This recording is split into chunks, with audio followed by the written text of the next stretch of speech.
ఫిబ్రవరి 5న మహారాష్ట్రలోని నాందేడ్లో బీఆర్ఎస్ సభ భారీ ఎత్తున నిర్వహించేందుకు ఏర్పాట్లు పూర్తయ్యాయి. ప్రధానంగా చేరికలపై దృష్టి పెట్టారు నేతలు. వివిధ పార్టీలకు చెందిన కీలక నేతలు బీఆర్ఎస్లో చేరేందుకు సిద్ధమయ్యారు.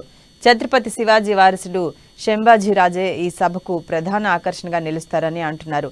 సీఎం కేసీఆర్ సభ రోడ్ షోకు అన్ని ఏర్పాట్లు లభించాయి. సీఎం కేసీఆర్ నాందేడ్ పర్యటన సభ ఏర్పాట్లను ప్రభుత్వ whip Balka Suman, PUC chairman Jeevan Reddy, MP BB Patil, MLA Hanumant Shinde పరిశీలించారు.